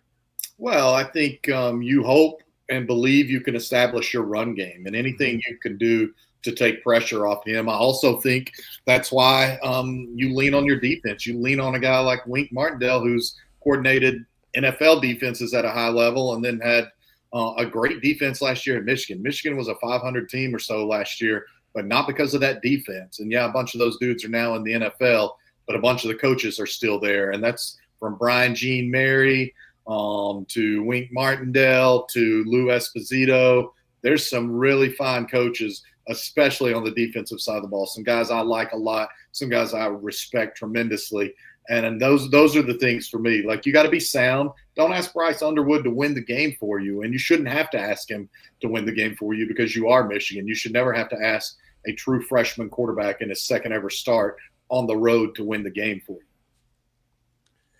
John Bryce of Football Scoop joining us here on Main Street Sports today, presented by the Tennessee Orthopedic Alliance of Columbia. John, as Wade was mentioning right before you joined us, not a great schedule, especially compared to last week, which, I mean, I guess it would have been tough to keep that pace up. But besides Michigan, Oklahoma, what are you really excited about this weekend? I'm telling you, maybe it's because I am such a college football wonk, but I'm gonna probably surprise you with one of the ones that I truly do have circled, and that is Western Kentucky at Toledo. Two of the best G5 programs out there. Just had the Western Kentucky GM and DPP, Jeray Thurman, on my podcast this week. If I could shamelessly plug that, it's on the Our Coaching Network podcast, and he was awesome. His story is phenomenal. He spent 12 years in the Navy. He's launched missiles, and now he's compiling a college football roster. Just a great story. So ignore how bad the host is, but please go listen to Jeray Thurman because he's as selfless as it gets, and he's a rising star in the world of college football personnel. But Ty Helton has done a great job. Remember, Jeremy Pruitt couldn't stop yelling at Tyson Helton the one year he was Pruitt's offensive coordinator. And now Pruitt is, I think, at an elementary school, and Tyson Helton's winning games and playing for conference championships at Western Kentucky. Jason Candle at Toledo is fabulous. He has been this close to getting so many big-time jobs. He's been this close to getting so many big-time offensive coordinator jobs, and for whatever reason at the last minute has elected not to stay, elected not to go, gotten cold feet, taken too long to decide and been passed over. Jason Candle will have job opportunities again after this year, especially I think if Toledo has the type of season it should and could have. They were very competitive last week with Kentucky. Western Kentucky 2-0, not many 2-0 teams out there, byproduct of them playing week 0. If this game was in Bowling Green, I'd pick Toppers. This game's in Toledo. I'm picking the Rockets, but I'm really fired up about that game. Tonight, I'm really fired up for James Madison, Louisville. James Madison, another crown jewel from the G5 group. This is Bob Chesney's second year. He was fabulous at Holy Cross. He had a nice debut year last year, not to where they had been under Signetti, certainly not what Signetti did last year at IU. But Chesney's a really good football coach. That program had some of the best resources of any G5 program, especially anyone on this side of the country. Boise State's in that mix, Tulane's in that mix, but those are three. So I just love that matchup. I'm really excited for Iowa State, the Cy-Hawk Trophy battle. It might only end up being 13-9 or 3-2. We don't know, but it will be competitive and it will be fun to watch. And if Kirk Ferentz and the Hawkeyes win that game, guys, he becomes the winningest coach in the history of the Big Ten. That's pretty phenomenal. Speaks to his longevity and speaks to, obviously, the success. And, I'm fascinated by that game. That's kind of one of those games you either got to be a real sicko or just a real fan of the two programs to watch, because you're right. It does feel like it has kind of 13-9 or 12-10 somehow kind of written all over it. One more, if I could, please. Kansas, Missouri. That game, I know you boys are on Twitter because I see you. I don't know if you've searched Kansas, Missouri Hate Week or anything like that. Don't do it if you have kids or women around you, but go search Kansas, Missouri Twitter. It is some quality entertainment and some not quality entertainment. Well, they've been going at each other's throats in those particular states for hundreds of years. So, I mean, it can come by it naturally, right? So with that being said, too, we're used to that, obviously, seeing in basketball. handicap that game for us because you had the panel kind of split there in Kansas and Missouri this week. Yeah, and it's another one where if it's a neutral site game or at Kansas, I wouldn't have hesitated whatsoever in picking the Jayhawks. I still like picking the Jayhawks because of Jalen Daniels, and he's been healthy so far. It's just 2 games, and you monitor his back. You worry about his back because that's so limited him. But he's a 6-year quarterback. He's a really dynamic player. I think he'll be right there for Big 12 Offensive Player of the Year at the end of the year as long as he stays healthy. Missouri has the benefit of home field advantage. Missouri has played particularly well at Faurot Field under Elia Drinkwitz, and certainly that program has some overall momentum from its 10-win 2023 season to some of the games it won and some of the good things it did last year, and then started off with, just sort of a casual but dominant victory last week. But I don't like Missouri as well at quarterback, and they've got injuries at quarterback as well, even though they were already playing 2. The Horn kid is injured at quarterback, so that leaves Pribula, the Penn State transfer. He's a huge dude, man. He will punish you. But I'm not sure if Kansas can limit the Missouri run game. I'm not convinced. Maybe I'll be proved wrong tomorrow. I'm not convinced Pribula is ready to beat them with his downfield passing. John Brice of Football Scoop joining us here on Main Street Sports today. One that you've not mentioned, but one that I'm kind of fascinated by, and Wade and I will be picking it in the next segment when we dive into the Wonder Slate. But UCLA goes to Vegas, taking on the Rebels. And, UCLA dropped a tough one to Utah. Did not look great in doing so this past weekend. If they go to 0-2 against a G5 team after that tough loss to Utah, how bad do things get for Deshaun Foster out there? They get super bad, Mo. They get absolutely super bad because that was not a rock bottom program when he took over. Let's remember, Chip Kelly left just to go be Ohio State's offensive coordinator and to produce a year that would get him back in the NFL. And he did exactly what he wanted to do. He led Ohio State to a national title. Bam, he got a massive payday to go be an offensive coordinator in the NFL. That's exactly what he wanted to do. He was frustrated with the leadership at UCLA. He was watching the way the game was changing and realizing how far behind UCLA was falling from a resources standpoint, despite being in a hotbed of talent. But the bottom has fallen out thus far under Deshaun Foster. Now, I will say, Utah coach Kyle Whittingham, who's up there alongside Kirk Ferentz for the longest tenured coaches right now in college football, the week before that game, he publicly said, and obviously Kyle Whittingham's not prone to hyperbole, he publicly said, I think this is the best offensive line I've ever had here. I think we've got 2 draft picks at our 2 tackle positions. So UCLA got absolutely worked and looked like they were Concord de La Salle playing Utah last week. But that Utah team, I think, will play for the Big 12 championship and have a chance to be a college football playoff team. But a loss to UNLV, and then beyond that, they have 9 more games against Big 10 foes. You got a whole lot of losing left. But the other question would be how much trouble – you ask how much trouble is Deshaun Foster in. The other question is how much does UCLA care? And there's a very divided house on that right now that would tell you there's probably as many people who don't care if UCLA football is good or not as there are who do. There might be more people who don't care if UCLA football is good or not. John, you mentioned the Big 12. I got to ask you 2 things Arizona State related. Number 1, are they even remotely prepared for the amount of cowbells? And then number 2, we talked about Kansas and Missouri a minute ago. It seems like this has been for 2 teams that are not rivals, this has had an oddly rivalry kind of take, it seems like, on the social media channels. Yeah, it's been nuts. No, you can never be prepared for the cowbells if you've not been there to a game, but if you just haven't grown up in SEC country to understand how ubiquitous they are over the course of a game. You don't have to have been to Davis Wade and Stark Vegas to know the cowbells because you see them on TV every week. You maybe saw Ron Franklin calling them on Jefferson Pilot games or whatever back in the day. Like, you know to expect it. But if you've never heard it, then you don't know it. And you've never heard it from 40,000 people. And they got a decent win last week. And, they like Jeff Lebby. Jeff Lebby's in a situation very similar to Deshaun Foster in terms of, resources not having them and being at an unfair disadvantage for that. I do still think Arizona State finds a way to win this game. But the Cowbells, Kenny Dillingham is young. He's sharp. He's been around. I'm sure he's done some things to try and replicate that or pipe in some cowbell noise. I don't know if he could get Will Ferrell to practice this week or not.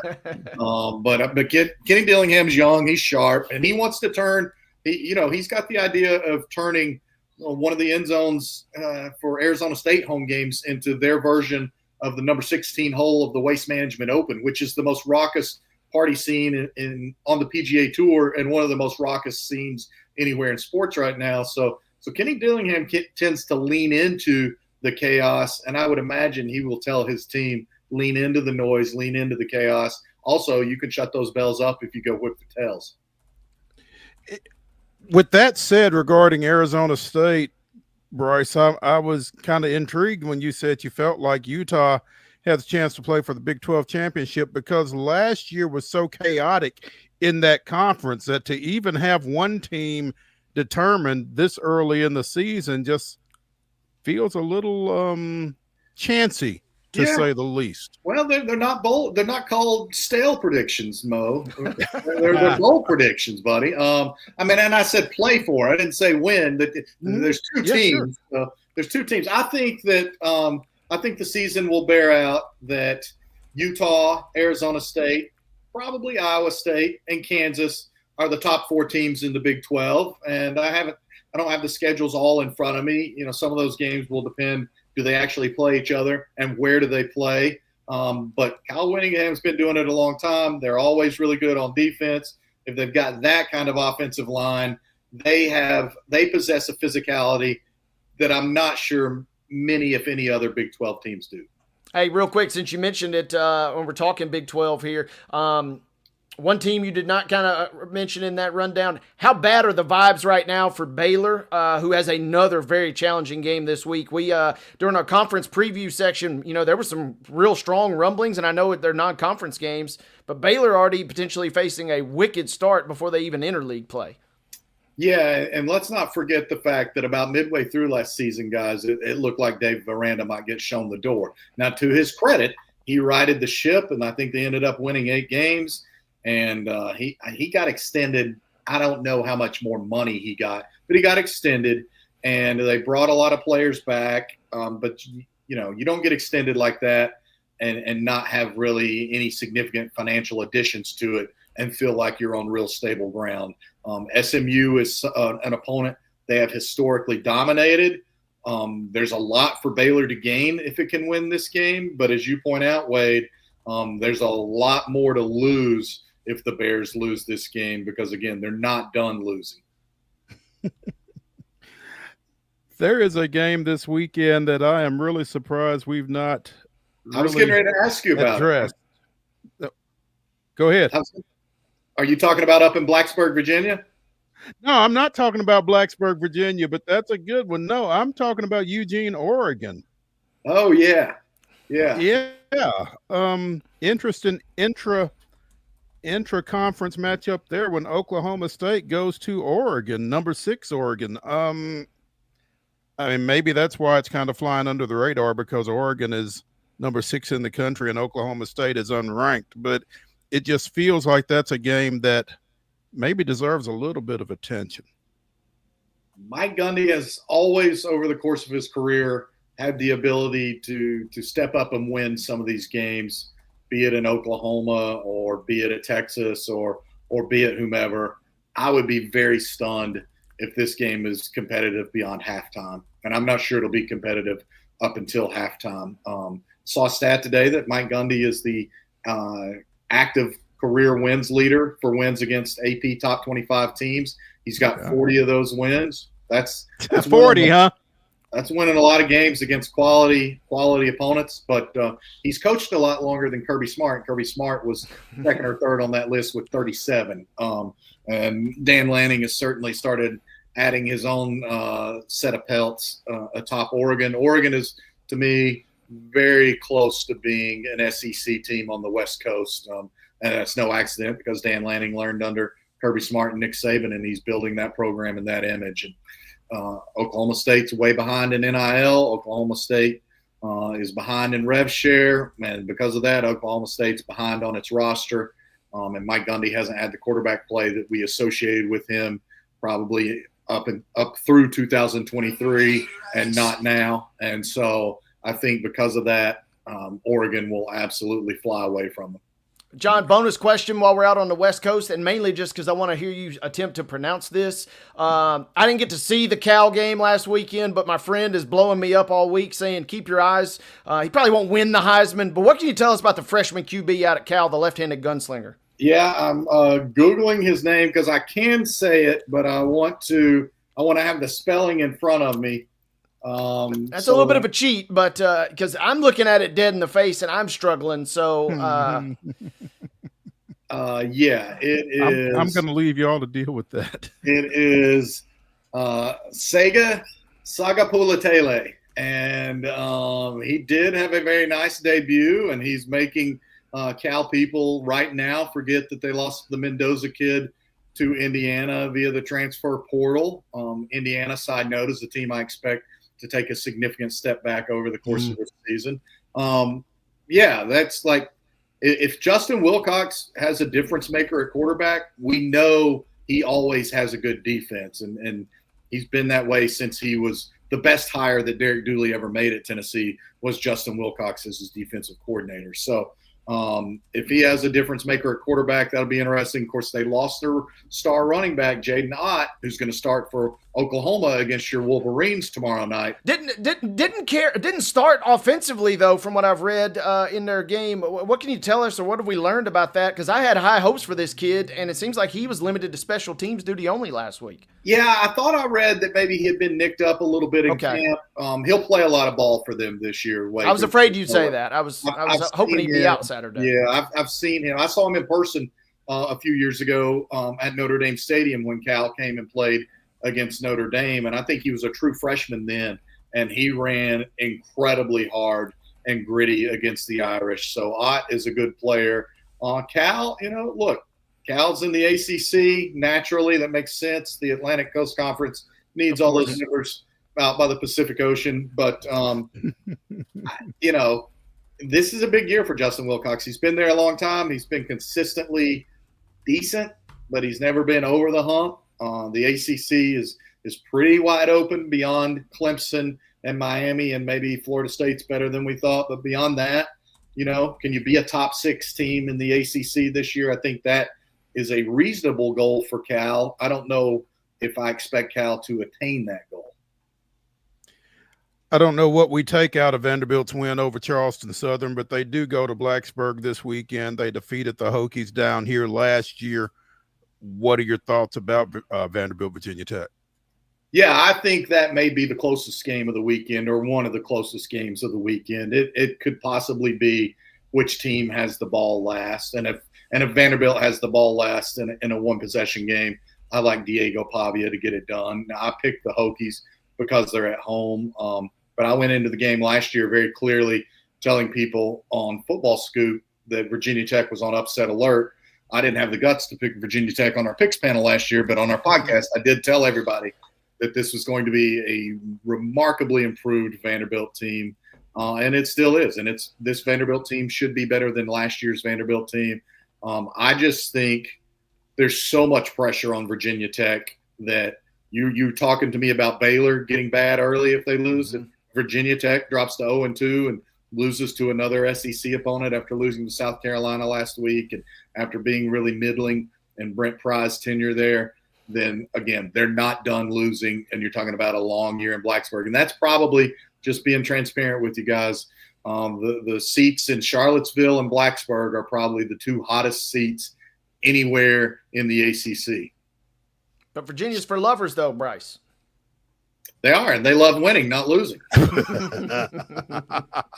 John Bryce of FootballScoop.com joining us here on Main Street Sports today, presented by the Tennessee Orthopedic Alliance of Columbia. Bryce, as always, we really appreciate it, and look forward to catching up with you again soon. Absolutely. Always love it, guys. Wait, who do you have in the Virginia Tech Vandy game? What's your pick? Hey, you got to watch the next segment. Killing me, Smalls. We'll talk to you later. Be good, boys. See All ya. right. Let's take a break. Let's come back. Let's get to the Wonder Slate, which, spoiler alert, does include Vanderbilt and Virginia Tech. We will get into that when we come back here on Main Street Sports Today.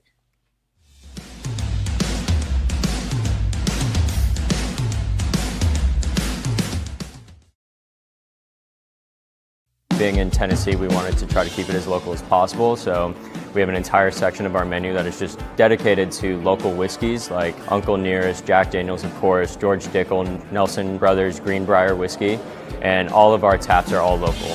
From 2 o'clock until midnight, we've got food every day for you guys. A good handful of appetizers, some entrees, and a couple salads and things like that. My name is Ethan Kanata. Please come down and see us at the Pick Lobby Bar here at the Omni in Nashville.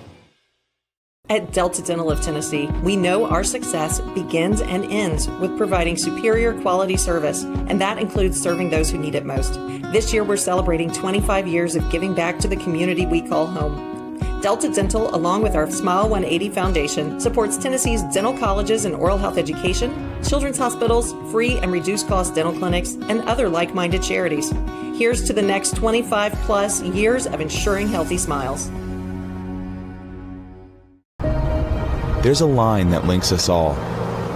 Most of the time, we don't even think about it, but it's everywhere. Illuminating our neighborhoods, empowering our businesses, and helping us to recharge. Whether it comes from our grids, the sun, or a kind heart, we believe in the power of good energy. And as your family and region continue to grow, you can trust that we'll always be there for you. Middle Tennessee Electric, bringing good energy.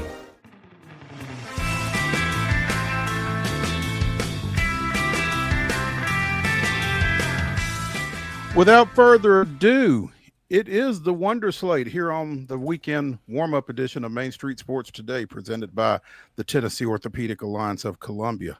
Mr. Neely, the floor is yours. Let's roll, baby doll, as we get into week 2 action. Yeah, mixed bag for us last week. Some were nice, some not so nice. Mo goes 5-5, yours truly 4-6. But hope springs eternal as we roll on into week 2, and we kick off the Wonder Slate early, bright and early tomorrow with 3 11 a.m. games. The first one begins on ESPN as number 11, the 11th ranked Illinois Illini head to Duke, where Mo, Illinois is favored by 2.5.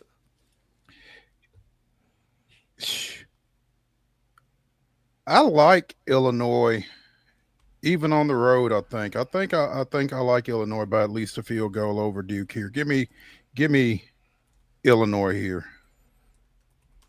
I'm taking the Illini as well.